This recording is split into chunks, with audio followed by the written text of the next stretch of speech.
Welcome to The Story. I'm David Mulco in for Pat Dooris tonight. We begin this evening on the Oregon coast in the city of Newport.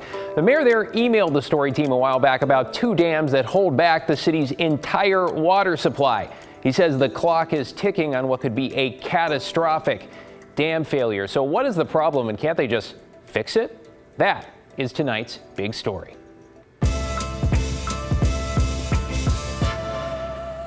So both of these dams are what you might call old school, made of earth, decades old, and built in an era where there wasn't a lot of focus on earthquakes in our region. Before we get into it, let's give you the lay of the land here.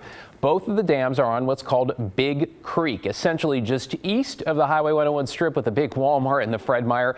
There is the upper dam that's further to the east. You see it near the top there, and the lower, which is essentially on top of a neighborhood. So you can see if they fail, one of the coast's biggest economic centers could lose much more than its drinking water supply. So the team at The Story decided to send our environmental reporter, Cale Williams, to take a closer look to learn about what's wrong with the dams. Turns out it's more than just one thing, and what can be done to replace them. It happened in Michigan in 2018. It happened again 150 miles away in 2020. And now, city leaders in Newport fear a catastrophic dam failure could be coming to their city next. This thing could go right now. It could go at 3 a.m. It could go 2 weeks from now. We just don't know. That's Dean Sawyer, mayor of Newport, and he's standing next to one of the two dams that hold back the city's entire water supply. They're earthen dams, and they're just breaking down over time. And so my biggest concern is that these things could go at any time, even right now while we're sitting here. And that's because the dams were built before anyone knew Oregon's coast was susceptible to large earthquakes. The dams themselves aren't necessarily built poorly, it's the ground they sit on. And so in an earthquake, the ground underneath would fail, which would lower the dams and cause overtopping and the dams to fail. Aaron Collette, city engineer for Newport, has watched videos on the internet of earthen dams failing. When the water starts to spill over the top of the earth and you end up with a failure point, then it just kind of erodes very quickly from the force of the water, and it's kind of doom and gloom sounding, but it seems like it almost is eating itself. And it's not just an earthquake that could trigger a catastrophe. Recently, the city found leaks in a large 90-inch pipe in the upper dam. It was, instead of a very large earthquake, something much smaller could still cause a problem with the dam, or they could just fail spontaneously. And the fallout from a failure could be devastating. There's a neighborhood of 40 to 50 homes just down from the lower dam. And that initial rush of water would take those homes out. They would have about 30-second warning to get out of their house. They would not be able to do that, unfortunately. And it would also take out Highway 101. Beyond the immediate danger to those people, the largest economic hub on Oregon's central coast would face a long and difficult recovery, one they'd have to undertake largely without a reliable water source. As far as I'm concerned, if this dam failed tomorrow, Newport would dry up real quick within 6 to 8 months, because there's just no way you could bring in enough water to supply the fish plants, the hotels, the restaurants. The city does have a plan to build a new dam made of concrete that would replace both of the aging earthen dams. The new dam would go here. It's the narrowest part of the canyon, and it's also the shallowest they'd have to dig to get to bedrock. But new dams aren't cheap. The most recent estimate put the price tag around $118 million. And the longer they wait, the more expensive it gets. We've also been told every year we don't build this project, the cost goes up $5 million. Former Congressman Kurt Schrader was able to secure $60 million from the federal government, and a local representative got them another $14 million from state lottery funds. But that still leaves them with a gap of nearly $40 million to fill. And Sawyer said that's too big of a bond to put on Newport's relatively small tax base. We're a town of 10,000, and there's no way that a town of 10,000 can afford $100 million, $110 million. It's just impossible. People would leave town if we had to raise their taxes to pay for it. So Sawyer has been left to his own devices to continue searching for money to save the city's water supply. I have a 3-word process that I've been using: patience, persistence, and being a pest. But the clock is ticking. Collette said they've begun injecting grout around the leaking pipe and doing whatever other small fixes they can to prolong the life of the dams. But other than that, all they can really do is hope the unthinkable doesn't come to pass. If this fails and those houses go, those people will be gone. Cale Williams. That keeps me up at night. KGW News. Patience and persistence. The mayor tells Cale he was hoping for more money from the state during this legislative session, though that is now on hold. along with so much else because of the Republican-led walkout. We will keep you posted and updated on this story. All right, as we head into another wildfire season, some elite firefighters say they are using equipment that should be safer, some equipment that is no longer used in other countries. Instead, they say what they have is often out of date and potentially dangerous. They are now calling on the federal government to come up with better survival equipment for those on the front lines. And as fire seasons evolve and start earlier, grow hotter, and often more dangerous, those tools could be more important than ever. Susanna Frame with our sister station, King 5 in Seattle, brings us part 1 of a new series. It is called Saving Firefighters. The deadliest wildfire in modern history, the Yarnell fire in Arizona. A hotshot crew is desperate with flames closing in. As a last resort, they need to deploy their fire shelters, portable tent-like blankets designed to save your life when there's no other option. We are preparing a deployment site, and I'll give you a call when we are under the shelters. That was the last transmission from the team. 19 elite firefighters died that day on Yarnell. The fire shelters weren't able to save any of them. After that tragedy, the U.S. Forest Service, alongside scientists from NASA, spent 5 years trying to create a better shelter. They tested hundreds of different materials and combinations to try to make the design more survivable. But that didn't generate a better product. Firefighters across the country are still carrying this design from 2002. And that's a concern for some as climate change is creating larger, more intense wildfires here in the West. Hi, I'm Jim Roth. We traveled to Los Angeles to talk to engineer Jim Roth, a world-renowned fire shelter expert. He says the current shelter is woefully inadequate. The adhesive that holds it together starts breaking down at 500 degrees. But wildfires will burn at ground level at 2,000 degrees. You ought to trust it to work every single time. And every kind of fuel type, this doesn't make it. Jim Roth got interested in shelters after this fire in Colorado nearly 30 years ago.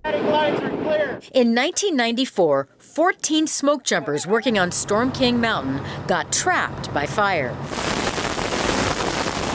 They were carrying the original fire shelter design from the 1960s and deployed them in a last-ditch effort to save their lives. None of the 14 made it out. One of the fallen was a 29-year-old smoke jumper from Idaho, known for loving a good laugh, adventure, and people. His name was Roger Roth, the little brother of Jim Roth. They asked for dental records. He remembers the moment hearing the news looked dismal. So, when you're asked to go to the local dentist and get all of his dental records, you know the news isn't going to be good. And here it is, almost 30 years later, but I feel it like it was yesterday. Before this tragedy, Jim Roth was a full-time aeronautical engineer, but that abruptly changed. That's him in the field in the mid-90s. Just months after his brother's death, he started testing materials. Roth traveled the world gathering data with a completely altered life purpose, building a better shelter. How did you come to that decision?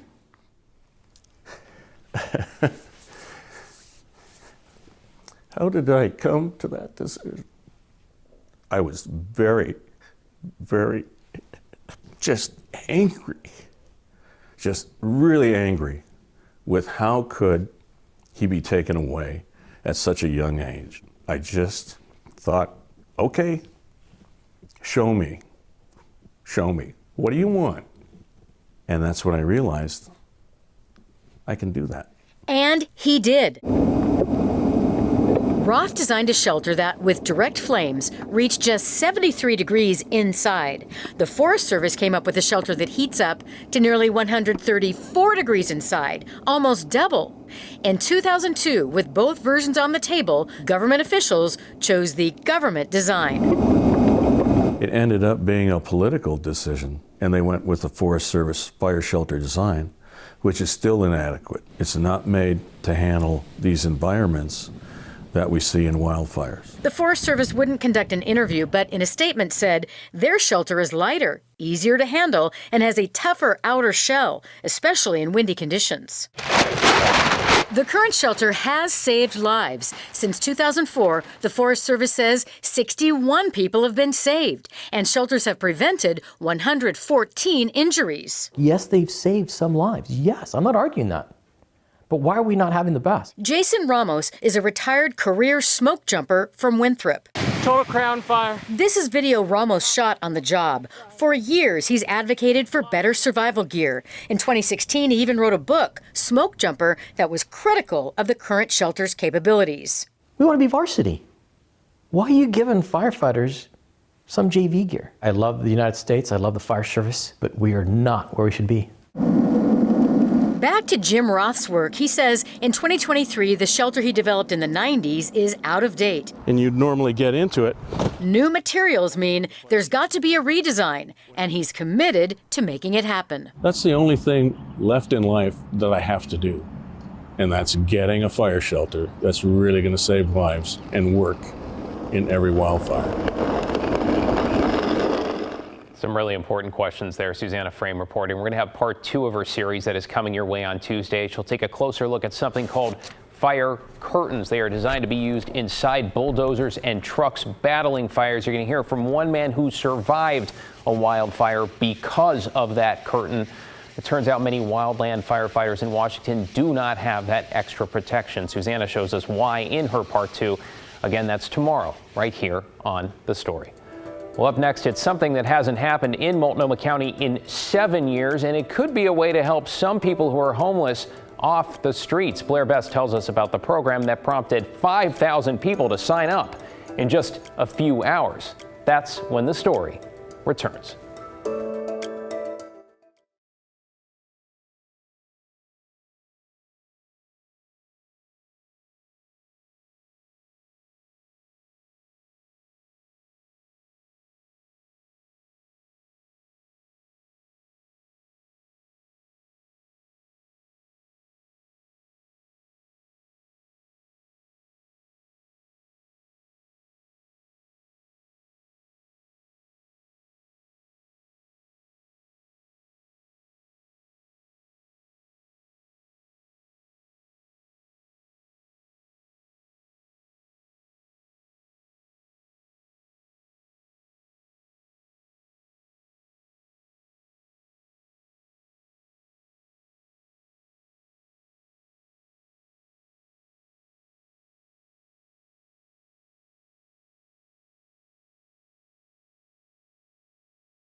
Welcome back. For the first time in 7 years, people in Multnomah County can apply for what are known as Section 8 rental assistant vouchers. It's a big first step for some homeless people, though, as Blair Best reports, in this case, there's also a whole lot of luck involved on what for many is a long and winding road toward permanent housing. So start here, and then it should say save at the bottom. It's a day of hope for many homeless people in downtown Portland. So this is where we were before, so you can just fill your name and stuff. As the wait list for Section 8 housing vouchers opens in Multnomah County. It's a big day today. It's the first time in 7 years that it's happened.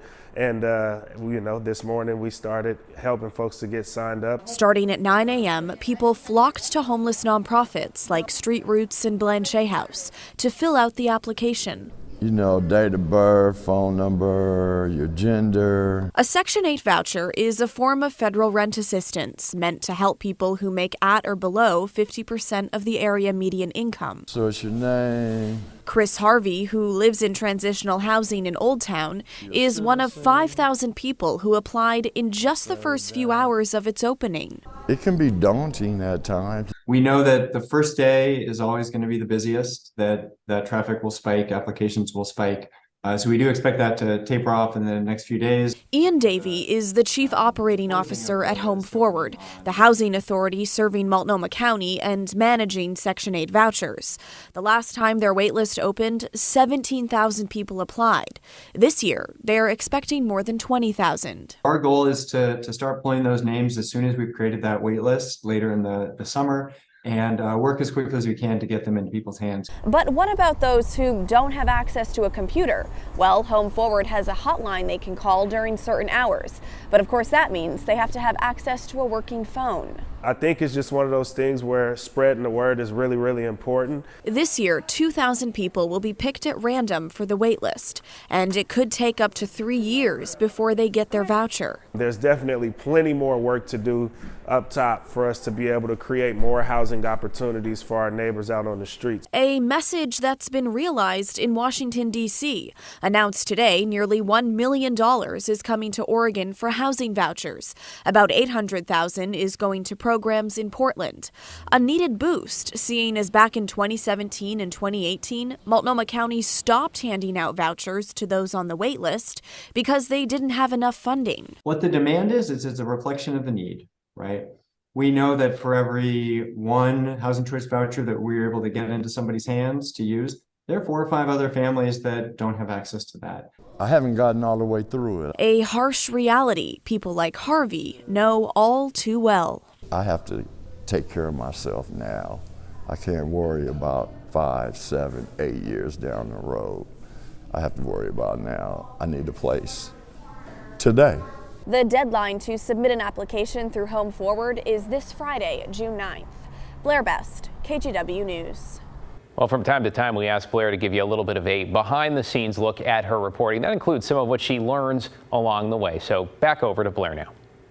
One thing I wanted to touch on in this story, the homeless person actually alluded to it at the end there, is that it takes a lot of work for homeless people to get into affordable housing, especially those who aren't connected to any resources. So while yes, it's a good thing that this wait list is open, it's unfortunately not enough to just sign up for this wait list and hope that they're one of 2,000 people who are selected. Because even if they are, it takes about 2 to 3 years for them to get the voucher, and then once they have the voucher, who knows how long that's going to take for them to find available affordable housing.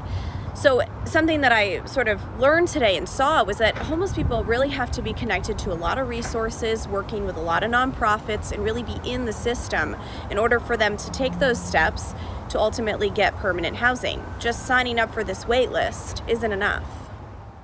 And 2 to 3 years to get off of it. Thank you, Blair, for that important context. Still to come on the story, the fight against Oregon's Measure 114 heads to federal court.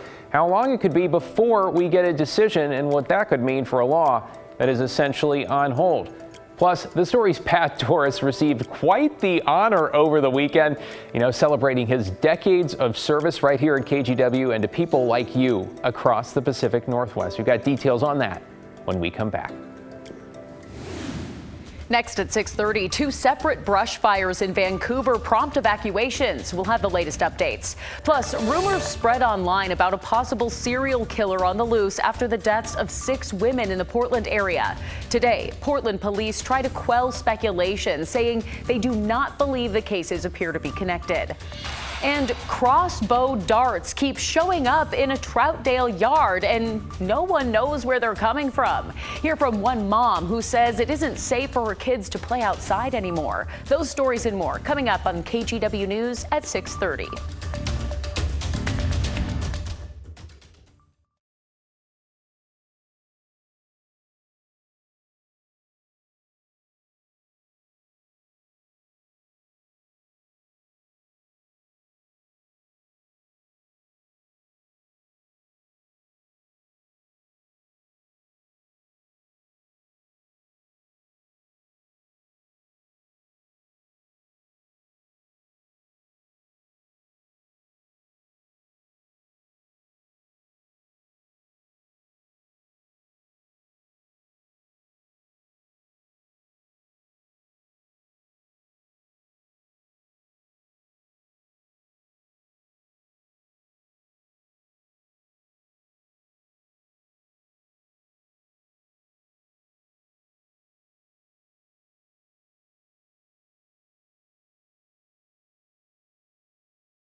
Today, a federal judge in Portland began hearing arguments in a lawsuit that'll help determine the fate of Measure 114. That is the voter-passed gun law that would create a permitting process in order to buy a gun and ban magazines that hold more than 10 rounds. The measure would also close something critics have called the Charleston loophole. That is a federal law that allows gun dealers to sell a gun to someone without a completed background check if the results of that check are not received after 3 days. Now, this trial is slated to last the week. It is a bench trial, meaning no jury, though a ruling from the judge could take weeks or months here. The law, by the way, is essentially on hold because of federal and state challenges.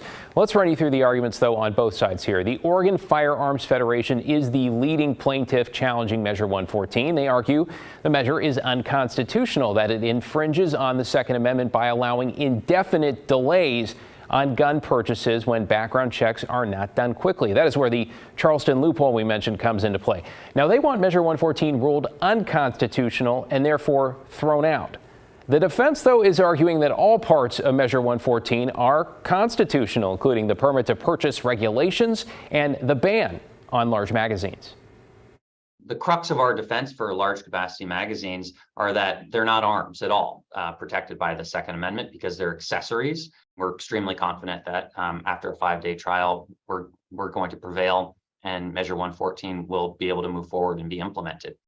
It's actually not that simple. Most things aren't, because there's also a state lawsuit playing out in Harney County challenging the law based on the Oregon Constitution and its own section on the right to bear arms. A judge there pushing pause on 114 until a trial in September. Regardless of outcomes at the state and federal levels, experts expect appeals on both levels, which means we're essentially in legal limbo here for months, if not considerably longer than that. Then there is a bill in the legislature. Yes, that bill, the one lawmakers say was designed to build on 114 and essentially work around it while the measure was held up in court. But you can guess what's happened to Senate Bill 348. It is stuck in the Senate because of the Republican-led walkout, like everything else. All right, before we go this evening, we have some great news that the whole KGW team would love to share with you. It has to do with my colleague, Pat Dooris. Full disclosure, because Pat is humble, sometimes even shy, the team at the story wouldn't be able to get away with this while he is here. So do not tell him, or we're going to have to ask him for forgiveness tomorrow. Okay, this though is something worth celebrating. Over the weekend, Pat was inducted into what is called the Silver Circle of the Northwest chapter of the National Academy of Television Arts and Sciences. The Silver Circle is an honor society for people who have devoted at least 25 years to making significant contributions to the media, with the majority of that in this region. That is not enough, though. You also need to have made a lasting and positive impact on your community. Pat was the only journalist from Portland inducted this year, along with 7 others from across Oregon, Washington, Montana, Idaho, and Alaska. So the team here put together a video that played for Pat during his ceremony Friday night. And what better place to take a few minutes to celebrate Pat than during the very show where he shines. I'm Pat Dooris. Welcome to The Story. Welcome to The Story. Welcome to The Story. I'm Pat Dooris. Welcome to The Story. Wow, well, what a storm that was, huh? Holy smokes. I've been a reporter here for more than 32 years now, and so I have some context and kind of the historical lens of what I've seen and what I've reported on. I covered the case several times in the mid-1990s. Launching a jet off an aircraft carrier is no small task. Well, Joe and I've been covering my ear because there's been several big cheers here. We'll be up here letting you know how it all goes down. Yeah, I grew up in a home where my folks start every day at the kitchen table with a cup of coffee reading the paper. They still do that. And so I just really do love the news business.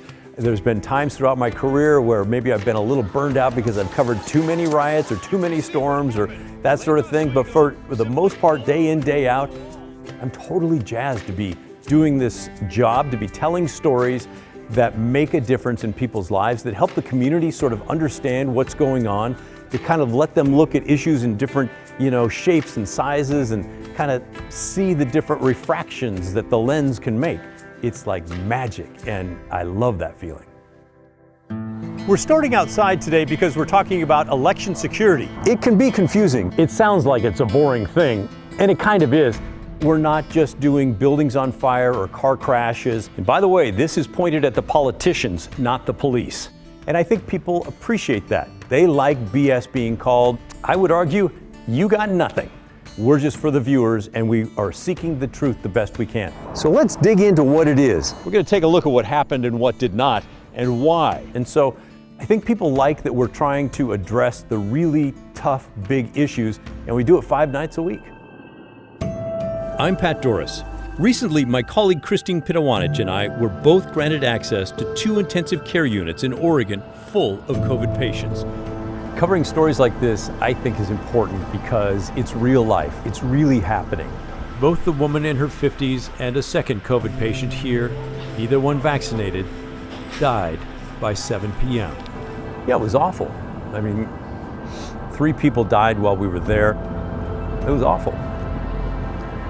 So the ability to be able to pierce that veil and show what's really there. None of this would be happening if those eligible just got vaccinated.